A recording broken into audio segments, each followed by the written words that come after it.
नमस्कार दोस्तों, मैं आलोक सिंह आपको प्रणाम करता हूं, अभिनंदन करता हूं और कोचिंग जंक्शन के इस प्लेटफॉर्म से यह आशा भी करता हूं कि आप जो है इस कोरोना महामारी के दौर में अपने आप को फिट रखें, स्वस्थ रखें और साथ ही साथ पढ़ाई लिखाई आगे बढ़ाते रहें। ठीक है ना। बार बार कहता हूं कि हम लोग कंपटीशन के उस दौर में हैं जहां पर हमारे पास रीटेक का चांस नहीं है। बिकॉज एक बार अगर आपने पीछे होते हैं, एक एग्जाम में फेल होते हैं, तो आप मान के चलिए कि अगले जो पीढ़ी होती है एक पूरी, वह आपके पीछे लग जाती है। अगली बार वह भी आपके साथ एग्जाम देगी, उनकी संख्या लाखों में होती है। ठीक है ना। तो इन तमाम चीज़ों को, इसको कोई बाधा मत समझिए, बल्कि यह समझिए कि आपके प्रतिभा को निखारने में यह एक चैलेंज है, चुनौती है। ठीक है ना। तो एक कहावत है, एक शायरी है, आपके लिए आज बोलता हूँ कि जब आप किसी को देखते हैं कि वह बहुत बड़े मुकाम को हासिल किया हुआ है और आप वहाँ पहुँचना चाहते हैं, नहीं पहुँच पा रहे होते हैं, तो फिर भी एक सलाह है कि कभी अपनी हिम्मत को मत हारिए। तो कहता हूँ कि बुलंदी देर तक के शख्स के हिस्से में रहती है, बुलंदी देर तक के शख्स के हिस्से में रहती है, बहुत ऊंची इमारत हर घड़ी खतरे में रहती है, बहुत ऊंची इमारत हर घड़ी खतरे में रहती है। ठीक है ना। तो आज जो बुलंदी पर हैं, कहीं न कहीं उन्हें भी अपने मुकाम को बनाए रखना होता है, और जो संघर्ष कर रहे हैं उनको भी पेशेंस बनाए रखना होता है, धैर्य बनाए रखना होता है, और एक संघर्ष का मादा होना चाहिए व्यक्ति में, पेशेंस करने की क्षमता होनी चाहिए। कंपटीशन से घबराइए मत, कंपटीशन का एंजॉय किया जाता है, प्रतियोगिता का एंजॉय किया जाता है। हमने पढ़ा, ये छूट गया, अरे बहुत कंफ्यूजन हो रहा है, ये है, तमाम चीज़ें आप बोलते रहते हैं। बिल्कुल नहीं। कंपटीशन को ऐसे मान के चलिए कि हम इसमें एक ऐसे खिलाड़ी के रूप में पार्टिसिपेट कर रहे हैं जो अपना 100% कंट्रीब्यूशन करेगा। आप क्रिकेट खेलते हैं, आप फुटबॉल खेलते हैं, आप वॉलीबॉल खेलते हैं, आप हॉकी खेलते हैं, आप कबड्डी खेलते हैं, जो भी खेलें, तो कई बार हमें लगता है कि आज मैं ठीक नहीं खेला, मैंने ये किया, वो किया। आपको जब यह आभास होगा कि आप गलत खेले, तो रिजल्ट भी थोड़ा सा नकारात्मक हो सकता है। लेकिन कभी कभी रिजल्ट नकारात्मक होता है आपके भरपूर प्रयत्न के बावजूद, तो आप पे मान के चलिए कि आपके लिए सेटिस्फैक्शन का एक जगह वहां पर होता है। और वह जगह क्या होती है कि कहीं न कहीं आपके पास यह मौका होता है, यह कहने का, यह सोचने का, चलो कम से कम हमने अपना बेस्ट एफर्ट लगाया, जो बेस्ट एफर्ट है हमारा उसको हमने लगाया, अपनी भरपूर कोशिश हमने की। ठीक है ना। तो आप थोड़ा सा जो अंदर से गिल्टी का भाव होता है, अपराध बोध का भाव आता है, कहीं न कहीं उससे आपको निजात मिलती है, मुक्ति मिलती है। और यह भी याद रखिए कि कंपटीशन में असफलता का मतलब यह नहीं था कि आप जो है खराब हैं, आप किसी लायक नहीं हैं। आप और बहादुरी से, हो सकता है उससे बड़ा कंपटीशन आपका इंतजार कर रहा हो सकता है उससे बड़ा मंच आपका इंतजार कर रहा हो। ठीक है ना।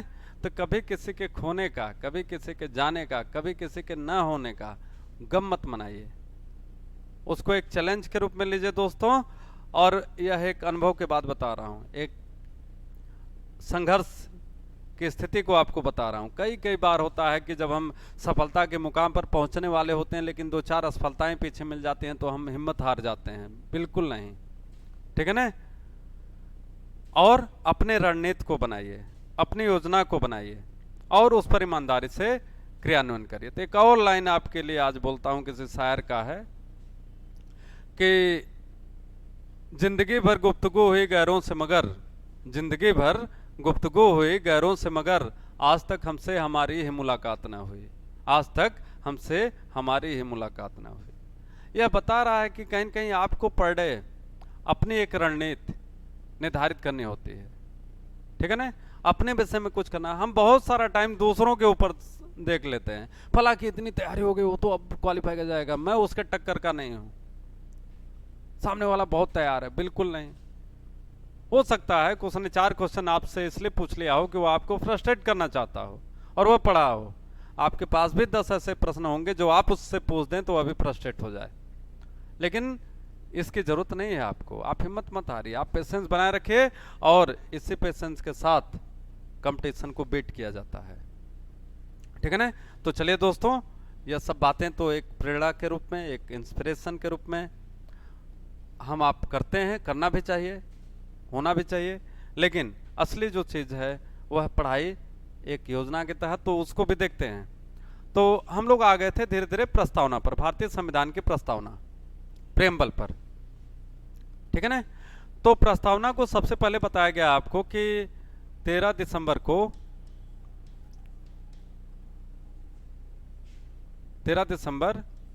1946 की बात हो रही है। पंडित जवाहरलाल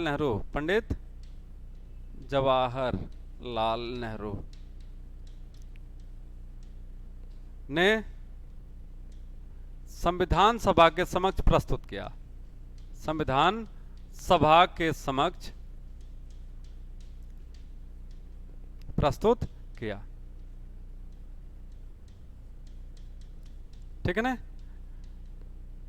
13 दिसंबर 1946 को। यह भी फैक्ट पूछा जाता है किस दिन जो है प्रस्तावना या उद्देश्य प्रस्ताव को, इसी को क्या कहा जाता है प्रस्तावना को, उद्देश्य प्रस्ताव, उद्देश्य प्रस्ताव, या इसे कहा जाता है ऑब्जेक्टिव रेजोल्यूशन, ऑब्जेक्टिव रेजोल्यूशन। ठीक है ना। यह जो ऑब्जेक्टिव रेजोल्यूशन या उद्देश्य प्रस्ताव है, यह पंडित जवाहरलाल नेहरू के द्वारा 13 दिसंबर 1946 को संविधान सभा के समक्ष प्रस्तुत किया गया था। और यही बाद में क्या बनता है, भारतीय संविधान की आत्मा बनता है, भारतीय संविधान की आत्मा बनता है, यही जो है। फिर आगे क्या बता रहा है यहां पर, भारतीय संविधान की प्रस्तावना को, भारतीय संविधान की प्रस्तावना को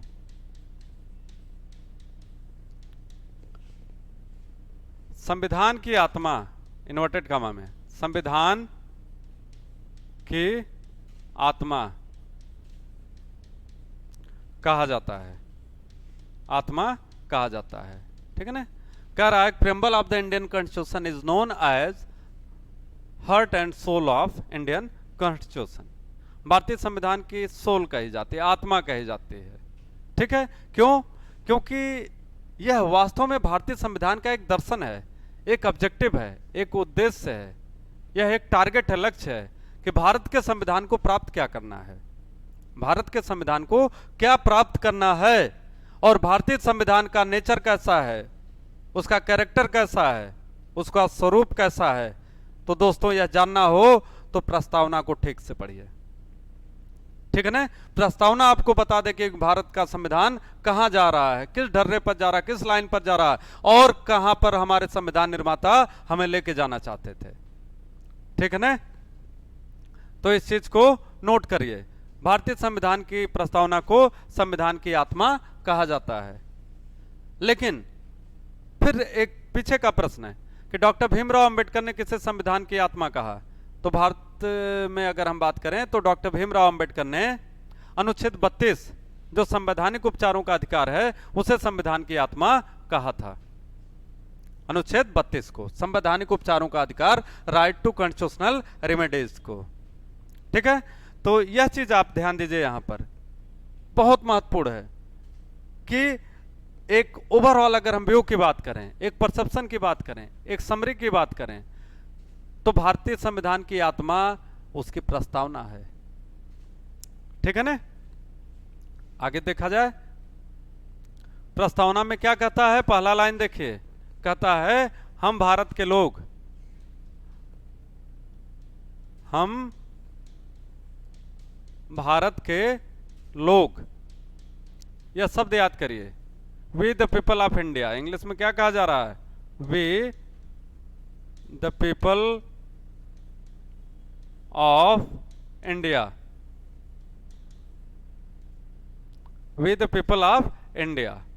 तो क्या कहता है, having solemnly resolved to constitute India into a sovereign, socialist, secular and a democratic republic, and a democratic republic। तो यहां पर देखिए क्या कहता है, we the people of India having solemnly resolved to constitute India into a sovereign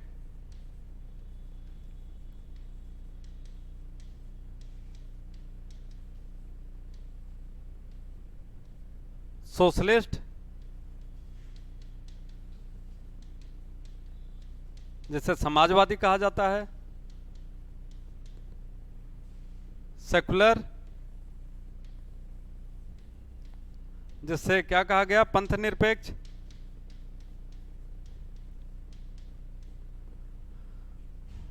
and a democratic Republic, and ए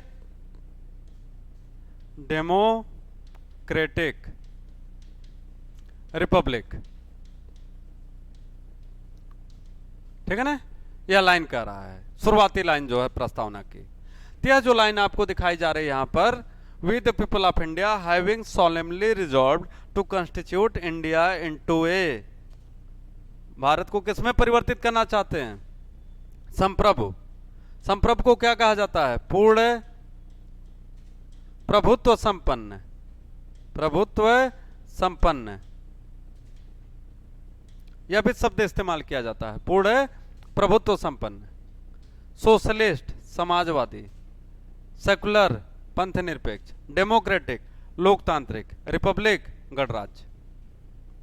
ठीक है, तो यह शब्द यहां पर बता रहा है। तो आगे इसी को एक्सप्लेन करते हैं। फिर कह रहा है, हम भारत के लोग, हम भारत के लोग। ठीक है ना, तो कहता है कि भारत में शक्ति का स्रोत कौन है, भारत में शक्ति का स्रोत कौन है, तो कहता है भारत की जनता, भारत की जनता, we the people of India. English में भी क्या कह रहा है, we the people of India, हम भारत के लोग। तो जो ताकत आ रही है, जो सत्ता आ रही है, जो पावर आ रही है, जो शक्ति आ रही है, उसका स्रोत क्या है, सोर्स क्या है, तो वह सोर्स जो है भारत की जनता है। वह भारत की जनता है जो अपने चुनाव के द्वारा सांसदों को निर्वाचित करके संसद में भेजती है। वह भारत की जनता है जो अपने राज्य में विधायकों का निर्वाचन करके उसे विधानसभा में भेजती है। वह भारत की जनता है जो अपने लिए गांव के मुखिया, प्रधान, हेड ऑफ द विलेज का निर्वाचन करती है। ठीक है, तो यह जो तमाम चीजें हैं, इनको आप जब देखेंगे, पढ़ेंगे, तो यह क्लियर हो रहा है। वहीं पर संविधान निर्माताओं ने स्पष्ट कर दिया कि भारत में शक्ति का स्रोत कौन होगा, तो आंसर है भारत में शक्ति का स्रोत भारत की जनता होगी। उसे वह अधिकार है कि वह जब चाहे संविधान को बदले, संशोधन करे। किसके माध्यम से, अपने प्रतिनिधियों के माध्यम से। किसके माध्यम से, अपने प्रतिनिधियों के माध्यम से। उसी के द्वारा संसद का गठन होता है, उन्हीं के द्वारा, जनता के द्वारा निर्वाचित सांसदों से। उन्हें संविधान में संशोधन का अधिकार है, परिवर्तन का अधिकार है। राज्यों में विधायकों की बात हो रही है, उन्हें वह अधिकार प्राप्त है कि वह संविधान में जो राज्य सूची में विषय है उसमें संशोधन करे, परिवर्तन करे। ठीक है, तो यह चीज यहां पर दी गई है। आगे कह रहा है कि हम भारत के लोग क्या बनाना चाह रहे हैं, तो कहता है भारत को एक पूर्ण प्रभुत्व संपन्न, प्रभुत्व संपन्न, इसका क्या मतलब होता है, कहता है सुप्रीम पावर, सुप्रीम पावर। तो इसका तात्पर्य क्या होता है, कहता है जब कोई देश अपने आंतरिक नीतियों के निर्माण में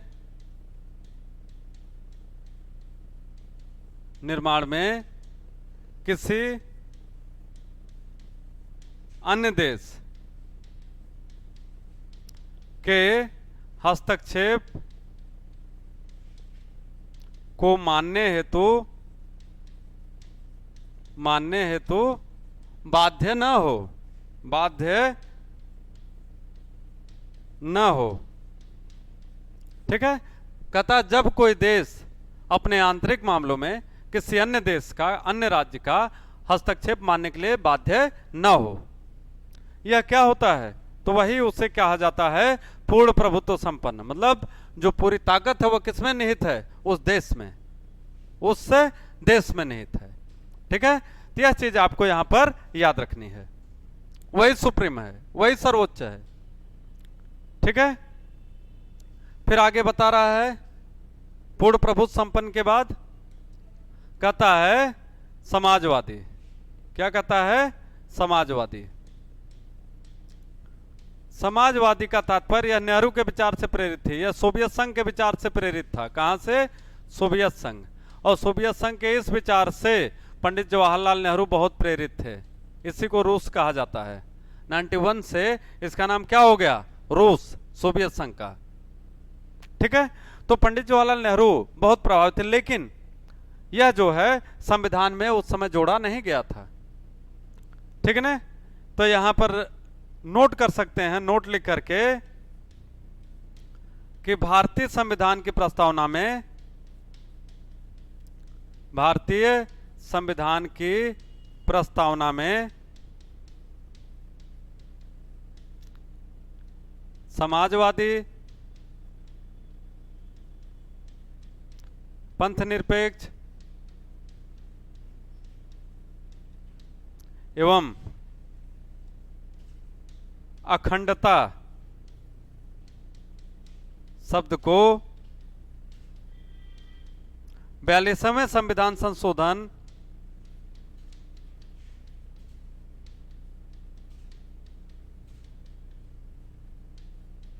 1976 में संविधान में शामिल किया गया। संविधान में शामिल किया गया। कहां? संविधान में, प्रस्तावना में। कहां पर? प्रस्तावना में। तो भारतीय संविधान के प्रस्तावना में यह 3 शब्द नए जोड़े गए हैं। कौन सा? समाजवादी। दूसरा क्या है? पंथनिरपेक्ष। तीसरा क्या है? अखंडता।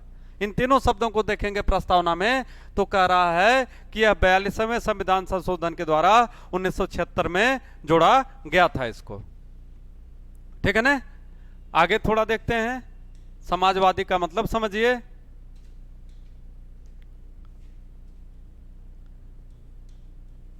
समाजवादी जिसे क्या कहा जा रहा है? सोशलिस्ट। ठीक, इसका मतलब क्या है? कहता है कि जो मूलभूत आवश्यकताएं हैं, मूलभूत क्षेत्र हैं, जैसे रोटी, कपड़ा, मकान, शिक्षा, स्वास्थ्य, यातायात, यह सब किसके नियंत्रण में होने चाहिए? कहता है राज्य के। किसके नियंत्रण में होने चाहिए? राज्य के। ठीक है, यह तमाम चीजें जो हमारे मूलभूत आवश्यकताओं से जुड़े हुए हैं, यह राज्य के नियंत्रण में होना चाहिए। ठीक है ना, यह चीज यहां पर की जा रही है। यह सोवियत संघ के अर्थ में समाजवादी की होने की बात नहीं कर रहा है। भारत का संविधान सोवियत संघ के अर्थ में समाजवादी होने की बात नहीं कर रहा है। पहली लाइन क्लियर रहे। दूसरी बात, यहां पर जिस समाजवाद की बात की जा रही है वह इस रूप में की जा रही है कि सरकार जब भी कोई नीति बनाए तो जो मूलभूत आवश्यकताएं हैं जनता की, वह कहीं न कहीं किससे जुड़ी होनी चाहिए? वह कहीं न कहीं भारत की जनता से जुड़ी होनी चाहिए। उनकी आकांक्षाओं को, उनकी अपेक्षाओं पर सरकार को खरा उतरना चाहिए। ठीक है ना, तो यह चीज जो है यहां पर दी गई है। तो इस अर्थ में कह रहा है कि जो मूलभूत चीजें हैं हमारी, वह सरकार के नियंत्रण में होनी चाहिए। ठीक है, फिर आगे कहता है अगला शब्द पंथ निरपेक्ष।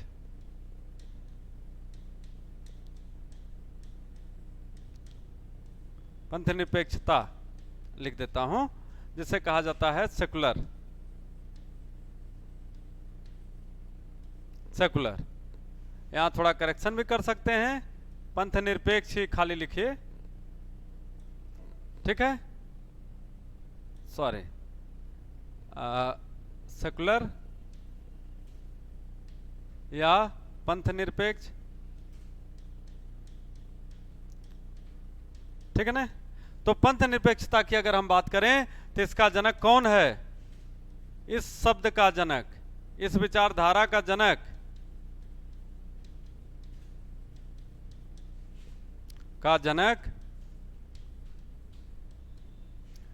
मैकियावेली।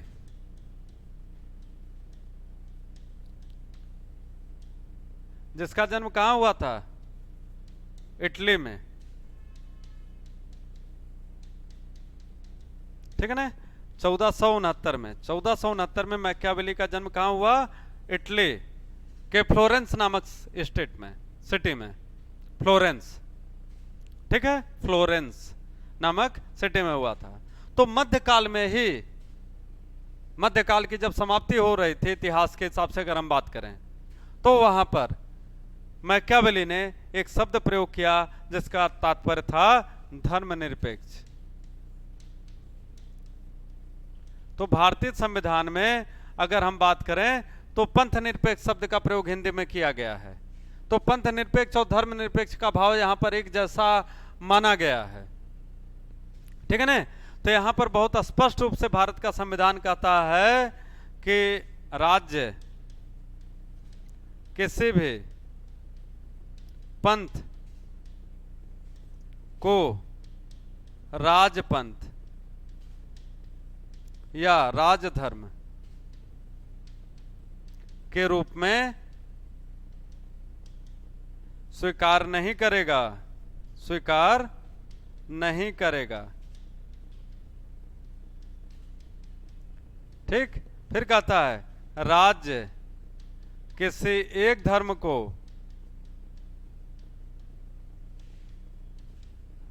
विशेष प्रश्रय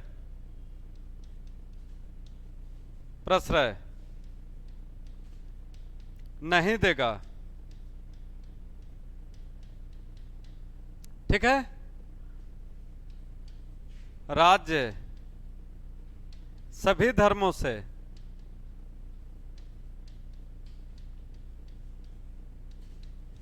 समान बर्ताव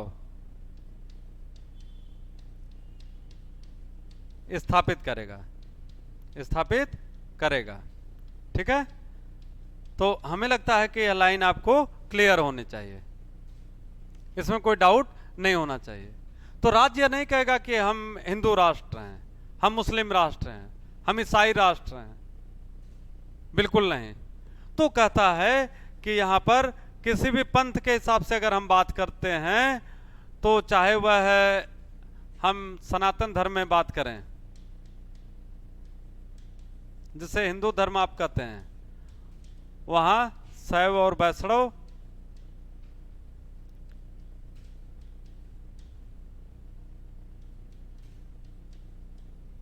जैन धर्म की बात करें, श्वेतांबर और दिगंबर, ठीक है। बौद्ध धर्म की बात करें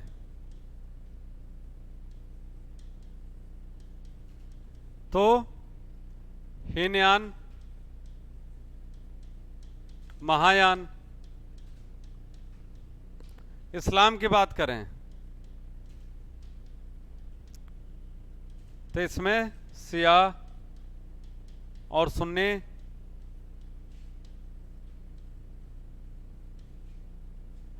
ईसाई की बात करें तो इसके अंतर्गत क्या है? कैथोलिक और प्रोटेस्टेंट।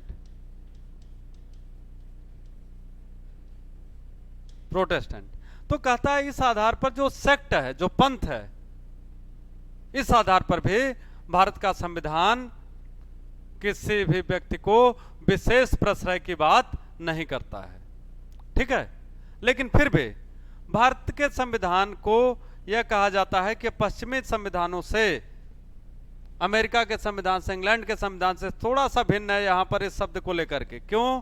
क्योंकि भारत का संविधान, भारत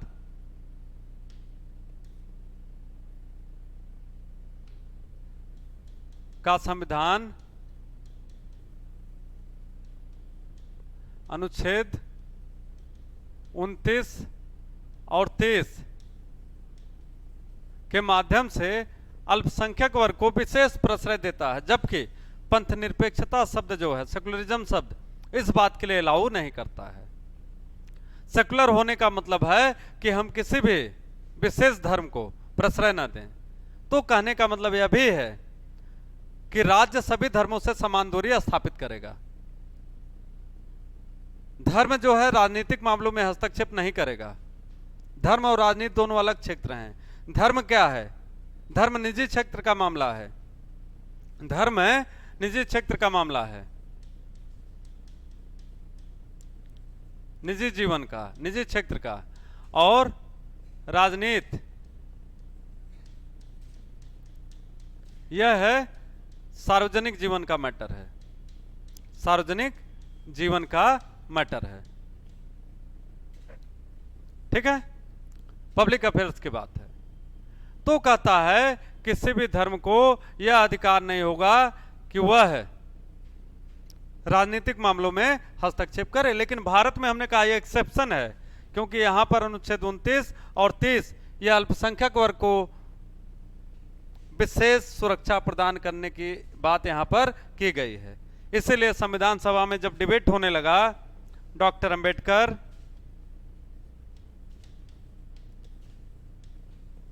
और एवं केटी शाह के बीच में, केटी शाह के बीच में जब यह बहस हुआ, तो केटी शाह ने कहा कि पंथ निरपेक्षता या सेकुलरिज्म शब्द को इंडियन कॉन्स्टिट्यूशन में क्यों शामिल नहीं किया गया। तो डॉक्टर भीमराव अंबेडकर ने बहुत कायदे से उन्हें बताया कि देखिए, अगर हम पंथ निरपेक्षता या धर्म निरपेक्षता या सेकुलरिज्म शब्द को इंडियन कॉन्स्टिट्यूशन में शामिल करते हैं तो कहीं न कहीं हमें अनुच्छेद 29 और 30 यह संविधान में अल्पसंख्यकों को नहीं देना होगा, हम नहीं दे पाएंगे। जबकि जरूरी यह है कि भारत में अल्पसंख्यकों को विशेष सुरक्षा मिले। तो बहुत स्पष्ट कहा कि जब हम सेकुलरिज्म शब्द को इस्तेमाल करते हैं तो अनुच्छेद 29 और 30 को क्या करना पड़ेगा? समाप्त करना पड़ेगा।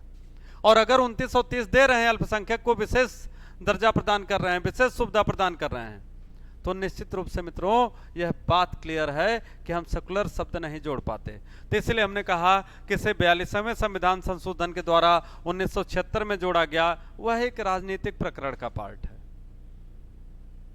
संविधान की अगर हम बात करें तो मैं बड़े सम्मान से, बड़े अदब से इस बात को बताना चाहूंगा कि जो संविधान निर्माता थे कहीं न कहीं सेकुलरिज्म शब्द को लेकर के सशंकित थे और ये जान रहे थे कि एक पॉलिटिकल हथकंडा साबित होगा, राजनीतिक हथकंडा साबित होगा, वोट बैंक का हथियार बनेगा। और वह आपके सामने है, ठीक है ना। तो आगे देखा जाए, फिर इसके बाद कहता है कि लोकतांत्रिक, क्या कहता है? लोकतांत्रिक।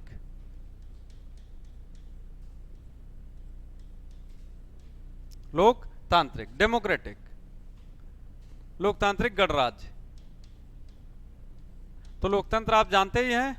गणराज्य का तात्पर्य क्या होता है? जिसे रिपब्लिक कहा जाता है इंग्लिश में। इसका मतलब क्या होता है?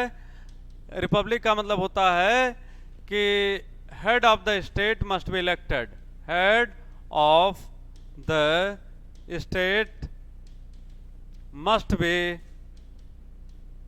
Be elected. राज्य का जो प्रमुख है, प्रमुख वह निर्वाचित होना चाहिए, निर्वाचित होना चाहिए। ठीक है, तो यहां पर पूछा जाता है कि निम्नलिखित में से कौन संघ नहीं है। एक प्रश्न है आपके लिए, निम्न में से कौन संघ नहीं है।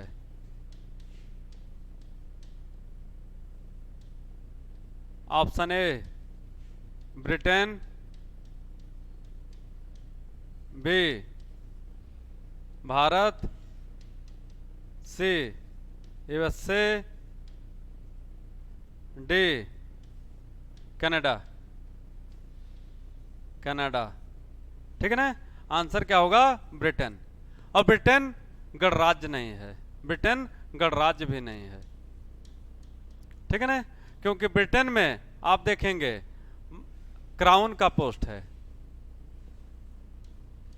ठीक है, क्राउन का पोस्ट है, तो महारानी या महाराजा वह राज्य का प्रमुख होता है और प्रधानमंत्री ब्रिटेन में सरकार का प्रमुख होता है। तो भारत में अगर हम देखते हैं तो भारत में राष्ट्रपति है और राष्ट्रपति निर्वाचित है। इसलिए गणतंत्र होने के लिए पहली शर्त क्या होती है गणराज्य होने के लिए, कि वहां का जो हेड ऑफ द स्टेट है, राज्य का जो प्रमुख है, वह निर्वाचित होना चाहिए। ठीक है ना, तो यह शब्द आपको ध्यान देना है। फिर प्रस्तावना में थोड़ा हम लोग और आगे बढ़ते हैं। यहां पर क्या कह रहा है कि न्याय शब्द की बात की जा रही है।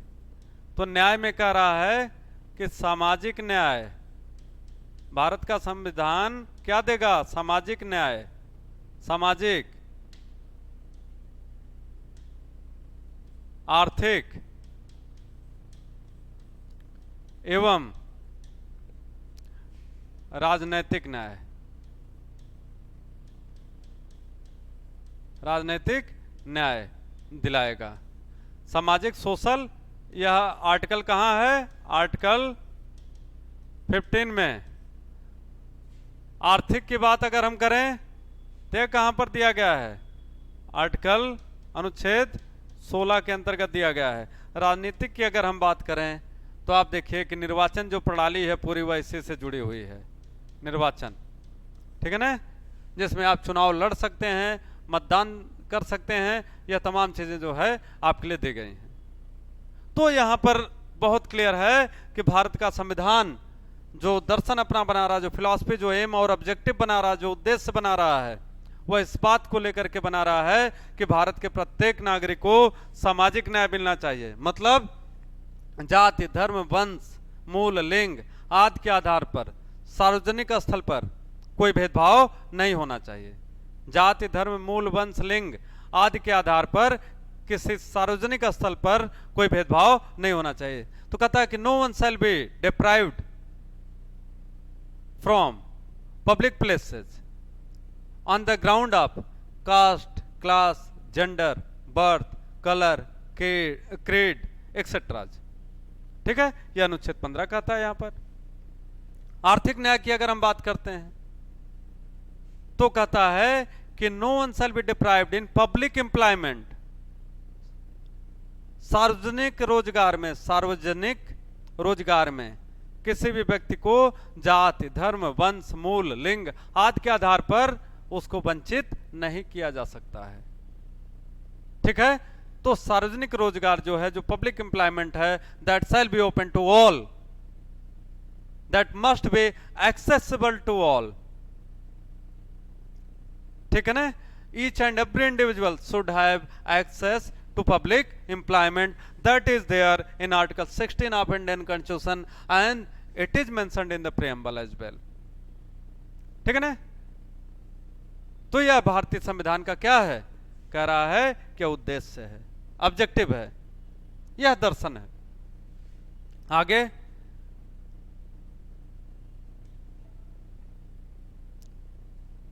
कहता है समता, इक्वलिटी की बात हो रही है। ठीक है, अवसर की समानता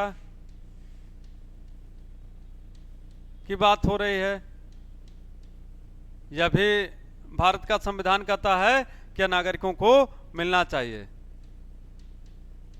ठीक है, फिर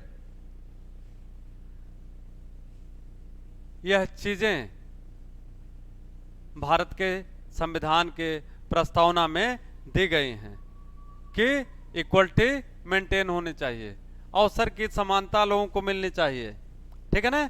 तो इसके बाद कहता है कि आज दिनांक 26 नवंबर 1949 को अंगीकृत करते हैं, स्वीकार करते हैं, क्योंकि 26 नवंबर 1949 को क्या बना? भारत का संविधान।